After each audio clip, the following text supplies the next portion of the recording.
দেবকে দেখে চোর চোর স্লোগান, রাজনীতি ছাড়ার অনুরোধ ভক্তদের। প্রায় এক যুগ আগে অর্থাৎ 2014 সালে তৃণমূলের হাত ধরে রাজনীতিতে নাম লেখান টলিউড সুপারস্টার দেব। দীর্ঘ এক দশকের বেশি সময়ে সাংসদ হিসেবে নিজস্ব জনপ্রিয়তা ও কাজের মাধ্যমে আলাদা পরিচিতি গড়ে তুলেছেন তিনি।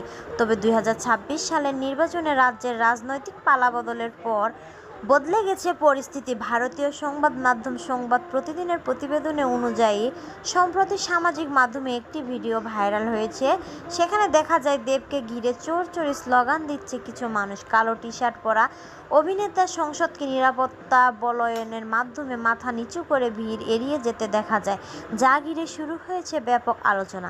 এতদিন সৌজন্যের রাজনীতির জন্য পরিচিত ছিলেন দেব। রাজনৈতিক মঞ্চে বিরোধীদের বিরুদ্ধে কখনো কটু ভাষা ব্যবহার না করা এবং শালীন আচরণের জন্য প্রশংসিত হয়েছেন তিনি। লোকসভা বা বিধানসভা সব নির্বাচনে দলনেত্রী উন্নয়নমূলক কাজ তুলে ধরেই ভোট সবচেয়ে এই অভিনেত্রী সংসদ।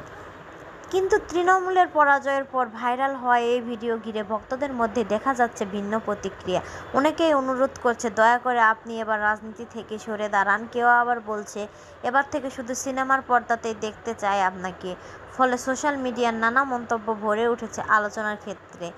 বিশ্লেষকদের মতে জনতার এই ক্ষোভ তৃণমূল রাজনীতিক দেবের প্রতি, অভিনেতা দেবের প্রতি নয়। কারণ ব্যক্তি হিসেবে এবং অভিনেতা হিসেবে কখনো দর্শকের ভালোবাসার জায়গায় রয়েছেন।